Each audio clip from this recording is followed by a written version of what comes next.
அதை ஆட் பண்ணிக்கலாம். பட்டை, ஏலக்காய், கிராம்பு. மீடியம் சைஸ்ல 2 ஆனியன் நான் கட் பண்ணி வச்சிருக்கேன், அதை ஆட் பண்ணிக்கலாம். நான் ஆட் பண்ண ஆனியன் வந்து நல்லா வதங்கி வரணும். ஸோ அதை நம்ம நல்லா வதக்கி எடுத்துக்கலாம். அதுக்குள்ள உங்களுக்கு வந்து இந்த சேர்த்திருக்க குடல் வந்து உங்களுக்கு முழுமையா வந்துடும். இந்த குடல் வந்து நம்ம கிரேவி மாதிரியும் செய்யலாம், இல்ல குழம்பு மாதிரி கூட நம்ம செஞ்சுக்கலாம். நம்ம இஷ்டம் தான். இந்த ரெசிபி வேணா கமெண்ட் செக்ஷன்ல கண்டிப்பா சொல்லுங்க. அடுத்தடுத்து வரக்கூடிய வீடியோல அப்லோட் பண்ணிடலாம். நெக்ஸ்ட் இதுலயே நம்ம பச்சை மிளகாய் ஆட் பண்ணிருக்கோம். நல்லா வதக்கி விட்டு எடுத்துக்கலாம். இந்த மாதிரி ஆனியன் நல்லா வதங்கி வந்திருக்கு. நெக்ஸ்ட் இதுலயே நம்ம தக்காளி ஆட் பண்ணிக்கலாம். நம்ம இப்போ தக்காளி ஆட் பண்ணிக்கலாம். தக்காளி வந்து ஒரு 3 தக்காளி, மீடியம் சைஸ்ல ஒரு 3 தக்காளி ஆட் பண்ணியிருக்கேன். நம்ம விசில் வைக்கும் போது குடல்ல வந்து நம்ம சின்ன வெங்காயம் அதிகமான குவான்டிட்டி தான் ஆட் பண்ணி நம்ம யூஸ் பண்ணோம். ஸோ தக்காளி அது மாதிரி கொஞ்சம் அதிகமாக ஆட் பண்ணிக்கலாம். அப்பதான் அந்த டேஸ்ட் என்ஹான்ஸ் பண்ணிக்கலாம். ஆனால் நம்ம ஆட் பண்ண வெங்காயமும் தக்காளியும் முழுமையாக வதங்கி வந்ததான் இந்த குழம்போட டேஸ்ட் என்ஹான்ஸ் பண்ணி கொடுக்கும். நல்லா வதங்கிறதுக்காக கொஞ்சமாக நம்ம உப்பு ஆட் பண்ணிக்கலாம். நல்லா வதக்கி விட்டு எடுத்துக்கலாம். நம்ம இந்த குடல் குழம்புக்கு கீ ரைஸ் நம்ம செஞ்சோம்னா ரொம்ப சூப்பரா இருக்குங்க. தக்காளி நம்ம ஆட் பண்ணும்போது நல்லா பழுத்த தக்காளியா பார்த்து ஆட் பண்ணணும். ஸ்டவ் வந்து மீடியம் ஹைல தான் வச்சு நம்ம செய்யறோம். தக்காளி வந்து ஓரளவு நல்லா வதங்கி வந்திருக்கு. இதுலயே நம்ம வந்து கீ ஆட் பண்ணிக்கலாம்.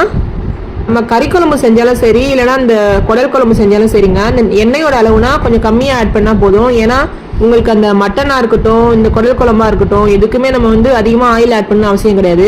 நம்ம வேக வைக்கும் போதே அந்த குக்கர்ல வந்து உங்களுக்கு எண்ணெய் பிரிஞ்சு வந்துடும். ஸோ அதிகமா ஆட் பண்ணணும் அவசியம் கிடையாதுங்க. இப்போ நம்ம மல்லி புதினா ஆட் பண்ணிக்கலாம். இந்த எண்ணெயிலே நம்ம மல்லி புதினா ஆட் பண்ணி செய்யும்போது நல்ல ஒரு ஃப்ளேவர் கிடைக்கும் இந்த குடல் குழம்புக்கு. ஸோ இதை நல்லா ஃபுல்லாக வதக்கி விட்டு எடுத்துக்கலாம். எல்லாம் நல்லா மிக்ஸ் ஆகி வரணும். ஒன்று சேர்ந்து எண்ணெய் பிரிஞ்சு வந்திருக்கு பாருங்க. நம்ம ஆட் பண்ண எல்லா இன்கிரீடியன்ட்டும் கொஞ்சமாக ஆயிடுச்சு. ஸோ இப்போ வந்து ஒரு 1/2 டேபிள் ஸ்பூன் அளவு இஞ்சி பூண்டு பேஸ்ட் ஆட் பண்ணிக்கலாம்.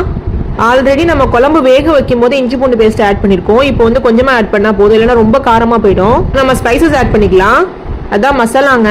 மிளகாத்தூள் வந்து 2 டீஸ்பூன் ஆட் பண்ணிக்கலாம். மஞ்சத்தூள் வந்து கொஞ்சமா ஆட் பண்ணா போதும், ரொம்ப ஆட் பண்ண வேணாம். நம்ம ஆல்ரெடி வேக வைக்கும் போதும் ஆட் பண்ணிருக்கோம், அண்ட் வாஷ் பண்ணும் போதும் நம்ம ஆட் பண்ணிருக்கோம். ஸோ கொஞ்சமா ஆட் பண்ணா போதும். இப்போ நம்ம ஆட் பண்ணிருக்க எல்லா இன்கிரீடியன்ட்டும் நல்லா ஒன்று சேர்ந்து வதங்கி வந்திருக்கு. அண்ட் எண்ணெய் பிரிஞ்சு லைட்டா வந்திருக்கு பாருங்க. நம்ம வேக வச்சிருந்த குடல் வந்து ப்ரெஷர் ரிலீஸ் ஆனதுக்கு அப்புறம் வெந்திருக்கா நம்ம செக் பண்ணிட்டு தாளிப்புல ஆட் பண்ணிக்கலாம். ஆனா பிரஷர் ரிலீஸ் ஆனதுக்கு அப்புறம் தான் நீங்க எடுக்கணும், இல்லைன்னா உங்களுக்கு முழுமையா வெந்திருக்காதுங்க. இப்போ தாளிப்புல நம்ம ஊத்திக்கலாமா பாருங்க. குடல்லாம் அப்படியே வெந்து மடங்கி வந்திருக்கு பாருங்க. நல்லா வெந்து ஊத்திட்டு லைட்டா மிக்ஸ் பண்ணி விட்டுருலாம் அந்த மாதிரி. நெக்ஸ்ட் நம்ம மிக்சியில பிளண்ட் பண்ணி வச்சிருந்தோம்ல தேங்காய் பேஸ்ட், அதை நம்ம வந்து இப்போ ஆட் பண்ணிக்கலாம். நம்ம ஆல்ரெடி வேக வச்சிருந்தோம்ல குடல், ஸோ அந்த ப்ரெஷர் குக்கர்லேயே நம்ம வந்து ஆட் பண்ணிக்கலாம். கொஞ்சமாக ஃபுல்லாக ஆட் பண்ணிட்டு தேவையான அளவு தண்ணி ஊற்றிட்டு ஃபுல்லாக கரைச்சி விட்டு எடுத்துக்கலாம். இப்படி நம்ம ஆட் பண்ணனா திரியாக போயிடும். ஸோ இதை நம்ம கரைச்சி எடுத்துக்கலாம். நெக்ஸ்ட் வந்து இதை கொஞ்சமாக ஆட் பண்ணிக்கலாம். குழம்பு நல்லா கொதிக்க ஆரம்பிச்சிருச்சு. ஸோ இப்போ நம்ம வந்து ஆட் பண்ணிக்கலாம் தேங்காய் பேஸ்ட்டை.